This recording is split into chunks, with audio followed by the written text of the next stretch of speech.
अरे गोलू, इसे एक बारी देख, कैसे रोने को हो रखा है। अरे कोई नहीं खा रहा तुझे। भाई मेरी बात मानो, मेरी माँ ने कई बार कह रखा है मुझे कि रात को नहर पर नहीं जाया करते। 9-10 लोग पहले ही गायब हो लिए वहाँ से, पता है क्यों? तेरी माँ ने खजाना छुपा रखा है नहर में। भाई माना कर बात यार, रात को ठीक नहीं है नहर पे जाना, उल्टे चलो। अरे ओए भाई, हमें ना बता, केक तो तेरा नहर पे ही कटेगा। अरे यार थम फंसा मत दियो। अरे कुछ नहीं होता।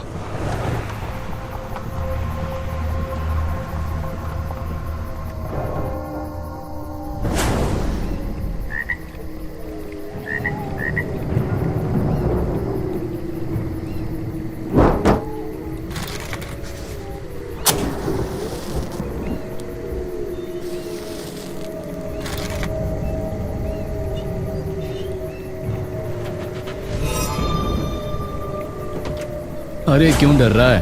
कुछ नहीं होता, तू केक काट, फिर बियर खोलेंगे।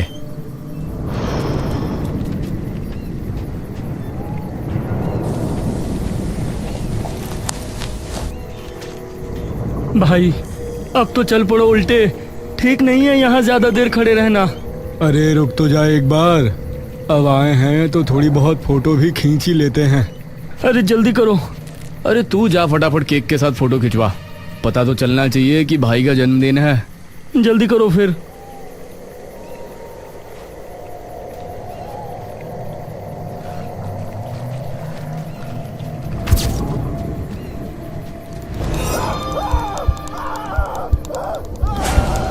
क्या होया?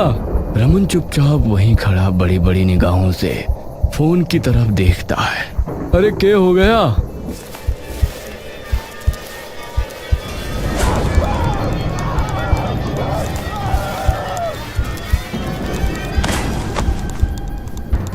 पवन उन दोनों की हालत देखकर वहीं स्तब्ध खड़ा रह जाता है।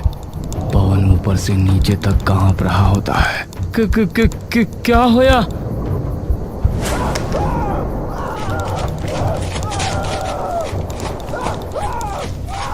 पवन का पूरा शरीर अब डर से एकदम ठंडा पड़ चुका है।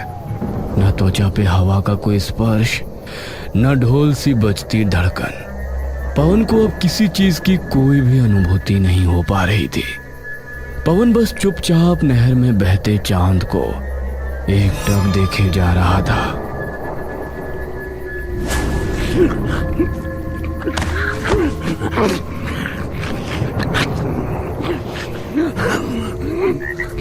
तभी एक लड़की के रोने की डरावनी सी आवाज आने लगती है। आवाज धीरे धीरे बढ़ती है और फिर एकदम से बंद हो जाती है। पवन बेसुध सा एक चारपाई पर बैठा है। उसके सर पर पट्टी बंधी है। उसके शरीर के ऊपर के हिस्से पर कोई कपड़ा नहीं होता। उसकी माँ उसकी पीठ पे मलहम लगा रही होती है। वहीं बगल में उसका बापू भी एक मोढ़े में बैठा होता है। मना करा था इसे, मैंने मना किया था कि मत जा नहर पे, ठीक नहीं है। कई लोग पहले ही गायब हो लिए हैं वहाँ से पिछले 3-4 साल में, पर माँ बाप की बात तो इन्हें बस गधा बोलता दिखता है। पड़ गया ना चैन, सुबह सुबह पड़ा पाया है नहर पे, और जो ना देखता कोई फिर। अरे अभी डरा हुआ है वो, तू क्यों इसके पीछे पड़ रही है? अरे तो क्यों ना पढ़ूं, कही थी ना कि नहर पे मत जाना रात को, पर ना जी। ऊपर से इसके वो दोस्त मिनट में छोड़ के भाग गए, गाड़ी भी वहीं छोड़ा है। एक बार भी देखा इसे, पूरी रात पड़ा रहा है ये। अरे तुझे क्या मतलब उनकी गाड़ियों से? इसके मुंह से तो सुबह का एक शब्द भी नहीं निकला, पता ना क्या हुआ। होया के है, कर गई असर कोई गलत हवा, पूरी कमर छिल पड़ी है। पवन चुपचाप निशब्द सा बेजान सा अपनी माँ की ओर देखता रहता है।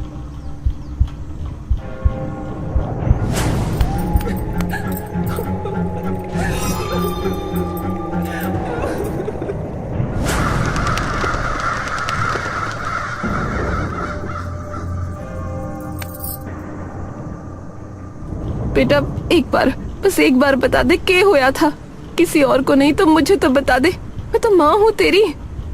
ए बेटा कुछ तो बोल। पवन बेसुध सा अपनी माँ की ओर देखता ही रहता है। उसकी माँ जमीन पर गिरकर फूट फूट कर रोने लगती है। हे राम, किसकी नजर लग गई है मेरे छोरे के।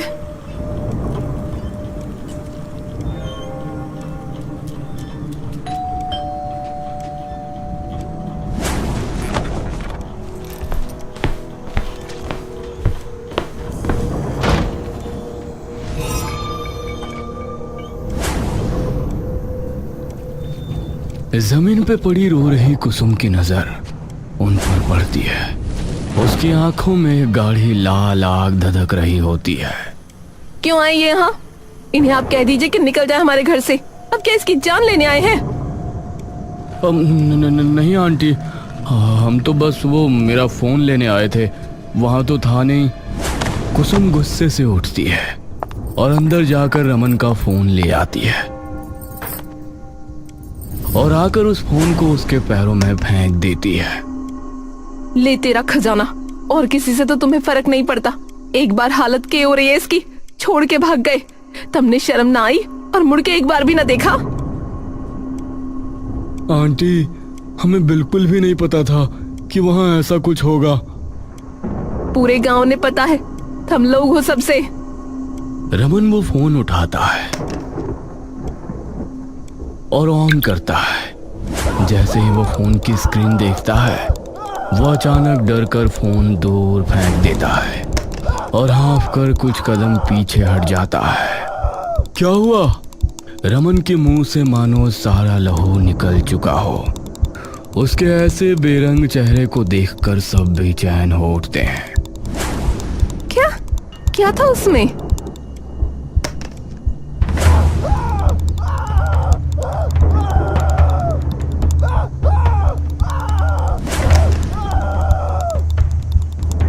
ये क्या? हर्षित गोलू की तरफ देखता है। ये कौन है? सभी लोग वहां कुछ देर के लिए एकदम चुप खड़े रहते हैं। पंडित जी को बुला के ला रही हूँ, आप इसका ध्यान रखना तब तक। और तुम लोग जाओ यहाँ से, तुम्हारा कोई काम ना है अब यहाँ। मिल गया ना तुम्हारा फोन, अब जा सकते हो। दोनों दोस्त सर झुकाए वापस चले जाते हैं। पवन बस चुपचाप अपनी गर्दन लटकाए बैठा ये सारी प्रतिक्रियाएं देख रहा होता है।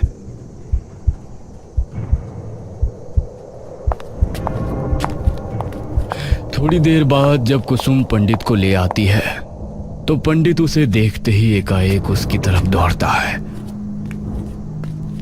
और नीचे बैठकर सबसे पहले उसका चेहरा ऊपर उठा के देखता रहता है। क्या नाम है बच्चे का? पवन। पवन? जब से मिला है तब से कुछ बोला है इसने? नहीं, एक शब्द भी ना बोला अभी तक पंडित जी।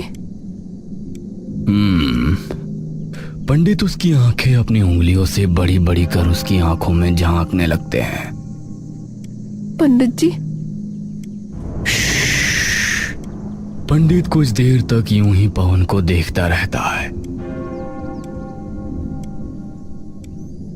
थोड़ी देर बाद पंडित उठता है। आप दोनों मेरे साथ आइए जरा एक बार। ये सुनते ही कुसुम और हर्षित एकदम बेचैन हो जाते हैं और पंडित जी के साथ एकांत में चले जाते हैं। क्या हुआ है पंडित जी? दुविधा थोड़ी ज्यादा गहरी है।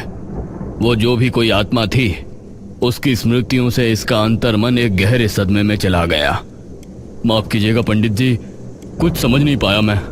उसकी स्मृति मतलब वो आत्मा जरूर इसके शरीर में घुस गई थी, तभी इसके साथ ये सब हो रहा है। क्योंकि जब वो आत्मा इसके शरीर में गई तो उसकी सभी स्मृतियों ने इसके शरीर और इसके जहन को पूरी तरह से झिंझोड़ के रख दिया है। इसलिए इस वक्त ये ना ही कुछ समझ पा रहा है, ना ही कुछ बोल पा रहा है।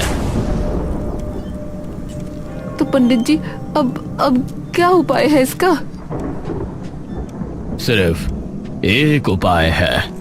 क्या? उस आत्मा की मुक्ति। आपको कुछ पता है या किसी और ने कुछ बताया हो?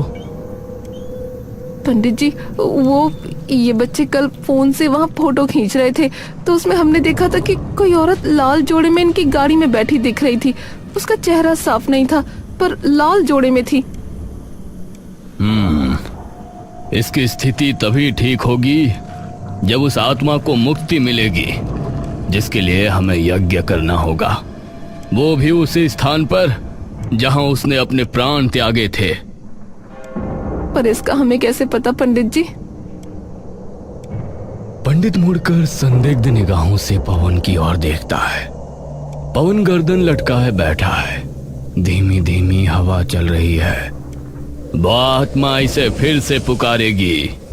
ये किस्सा यहाँ खत्म नहीं हुआ है। पर अब क्या चाहती है इससे? वो तो वही चाहती है जो उसने अपने आखिरी वक्त पर चाहा था। और वो क्या है? यह तो सिर्फ उसे और आपके बेटे को ही पता है। पर यह तो कुछ भी नहीं बोल रहा। थोड़ा वक्त दीजिए उसे संभलने का, और कुछ दिन इसका खास ध्यान रखना है। जी पंडित जी। और अगर कुछ भी असाधारण बर्ताव करे तो सबसे पहले मेरे पास आना है सीधा, और कहीं नहीं। जी जी जी पंडित जी।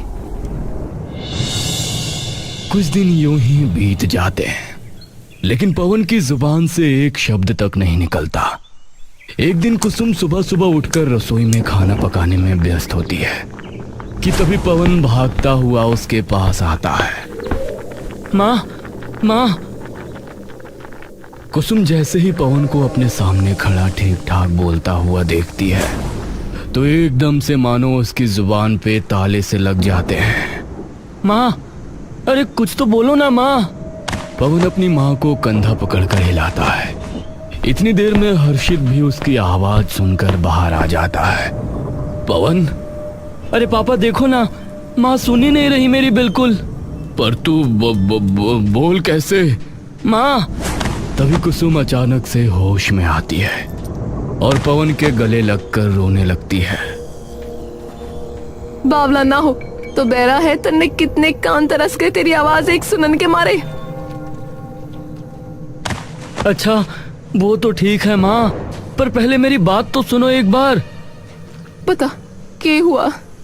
माँ, आपकी शादी का जोड़ा कहाँ है? क्या? अरे आपकी शादी का जोड़ा जो आपने अपने ब्याह में पहना था। कुसुम ये सुनते ही समझ जाती है कि पंडित ने जो बोला था अब वही हो रहा है। वो तो नहीं है। के? मेरे पास नहीं है अभी वो जोड़ा।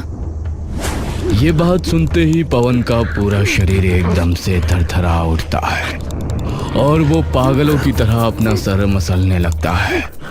ऐसे कैसे ना पता? कुसुम और हर्षित पवन के इस रूप को पहले पहल तो बिल्कुल समझ नहीं पाते, पर धीरे धीरे जब पवन का पागलपन और बढ़ना शुरू होता है तो कुसुम जल्दी से उसके पास जाकर उसे अपनी बाहों में समेट लेती है। बस बस कोई बात नहीं बेटा, कोई बात नहीं। पवन सर से पैर तक कांप रहा होता है।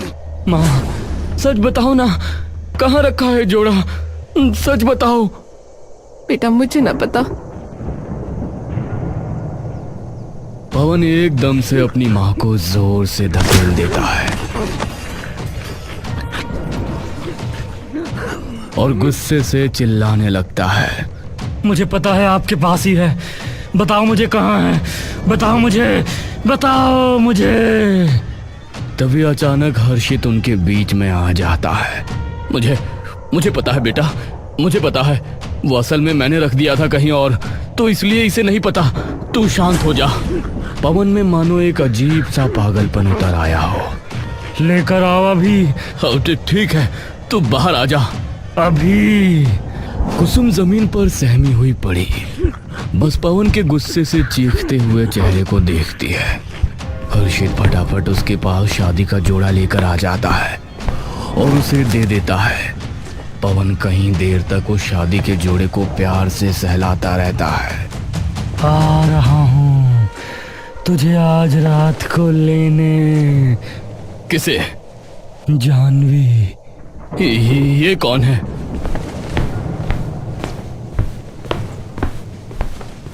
कुसुम जल्दी जा और पंडित जी को बुला के ला।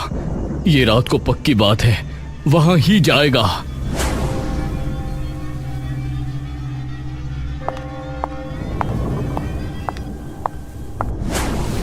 उसे करने दो जो कर रहा है। वही हमें उस स्थान तक लेकर जाएगा जहां उसकी आत्मा उसके शरीर से अलग हुई थी। रोकना उसे बिल्कुल भी मत। पंडित जी, पर अगर अपना बेटा सही सलामत चाहती हो तो मत जाना। कुसुम चुपचाप पंडित के सामने सर झुका लेती है। वहीं दूसरी ओर हर्षित चुपचाप पवन के पागलपन को देखते जा रहा था। जानवी, जानवी कौन है बेटा? अरे आपको ये भी नहीं पता? क्या नहीं पता? अरे शादी होने वाली है मेरी उससे। उस बेचारी की पहले शादी नहीं हो पाई थी।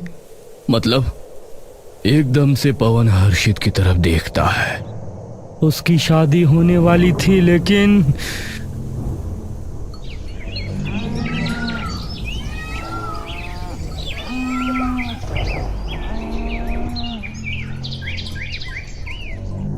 जानवी की शादी होने वाली थी उस लड़के से जिससे वो बहुत प्यार करती थी। पर लड़की अलग वर्ग की थी तो लड़के के खानदान ने मना कर दिया। लेकिन दोनों नहीं माने और घर से भाग गए। थोड़े दिन बाद दोनों ने तय किया कि एक मंदिर में जाकर शादी कर लेंगे। लेकिन जैसे ही दोनों वहां पहुंचे तो कई लोगों ने उन्हें घेर लिया। लड़के को कुछ लोगों ने पकड़ लिया। उसे वे अपने साथ ले गए और वहीं छोड़ दिया उसे। अगले दिन वो किसी को नहीं दिखी। तो अब की बार उसकी शादी पूरी हो के रहेगी, ठीक है? हर्षित कुछ नहीं बोलता। ठीक है ना? हा हा हा हा हा।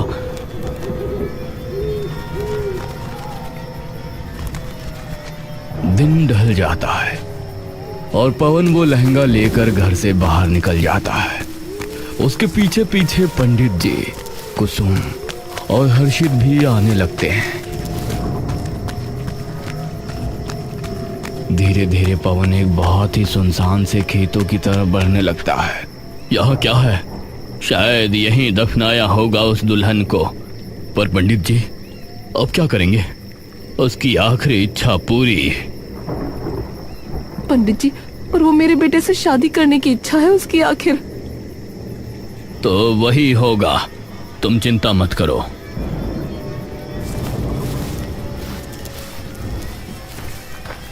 कुसुम और हर्षित आगे बढ़ रहे होते हैं कि तभी उन्हें लगता है कि उनके पैर अचानक किसी ने नीचे से पकड़ लिए हो। पंडित बिना पीछे मुड़े चलने लगता है। कुसुम और हर्षित अपनी हिम्मत का हर कतरा जुटाकर नीचे की ओर देखते हैं, लेकिन वहां कुछ नहीं होता। यहाँ तो कुछ भी नहीं है। तभी उनके पीछे से उन्हें बड़ी डरावनी औरत की आवाज आती है।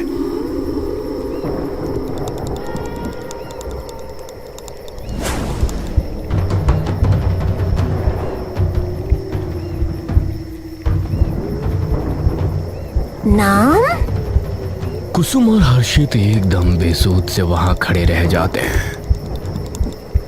कुसुम।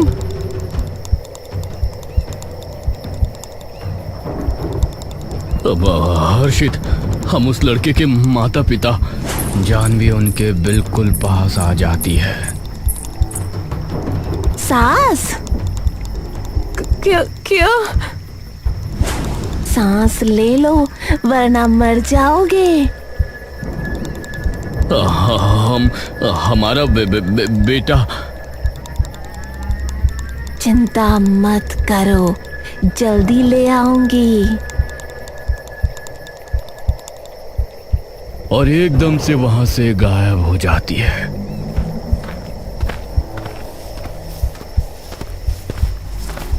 पंडित धीरे धीरे पवन का पीछा करता करता एक सुनसान से खेत में पहुंच जाता है। तभी पंडित की नजर लाल जोड़े में खड़ी उसी औरत पर पड़ती है जो धीरे धीरे पवन की ओर बढ़ रही है। जैसे जैसे वो पवन की ओर बढ़ती है, पंडित भी धीरे धीरे उनकी ओर पास आने लगता है। जानवी उसकी तरफ बढ़ते हुए अपना पल्लू हटा लेती है। जानवी धीरे से पवन की तरफ देखती है। आओ, जल्दी आओ। पवन की आंखें एकदम बेजान, शरीर मुरझाकर झुका हुआ, जानवी की ओर चलता चला जा रहा था।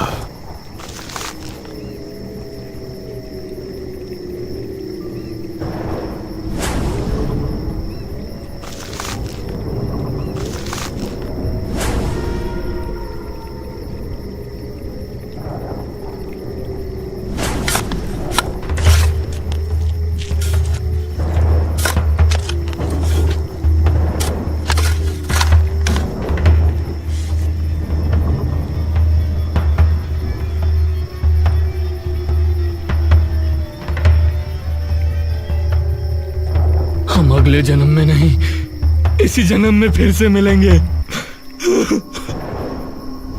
सालों लग गए इस तंत्र विद्या को समझने में, और सालों लग गए यहाँ तक आने में। ना जाने कहाँ कहाँ भटका, क्या क्या पढ़ा, लेकिन इतने सालों के गहन इंतजार के बाद आखिर में मैं और तुम। जानवी गर्दन टेढ़ी कर लेती है। मैं और तुम। पवन वहां खड़ा बस उन्हें चुपचाप देख रहा होता है, बिना किसी सूद बूत के।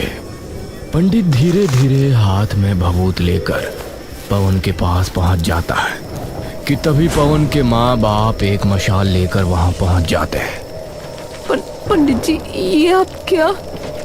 हर्षित मसाल लेकर पंडित की ओर दौड़ने लगता है। दूर हो जा मेरे बेटे से।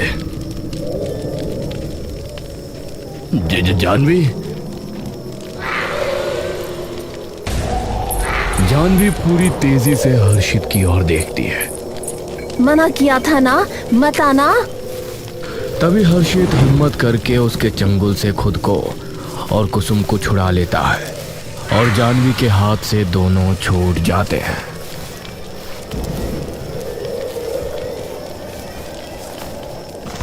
ओम ऐं ह्रीं क्लीं चामुंडाय विच्चै। कुसुम और हर्षित जैसे ही उसकी ओर बढ़ने लगते हैं, तभी जानवी उनके सामने आ जाती है और एक झटके में दोनों को जकड़ लेती है। अगले ही पल दोनों वहीं बेहोश होकर गिर पड़ते हैं। पंडित जैसे ही पवन के सिर से हाथ हटाता है, पवन उसी पल निशब्द होकर जमीन पर ढह जाता है, और अगले ही क्षण वो हमेशा के लिए शांत हो जाता है। पंडित उस भभूत को पानी में मिला देता है। पंडित कटोरा उठाता है और उसका पानी जानवी के सर पर डाल देता है। देखते ही देखते जानवी अपने मानवीय रूप में आ जाती है। दोनों एक दूसरे की तरफ देखकर मुस्कुराते हैं और एक दूसरे के हाथों में हाथ डालकर उस खेत में से बाहर निकल जाते हैं।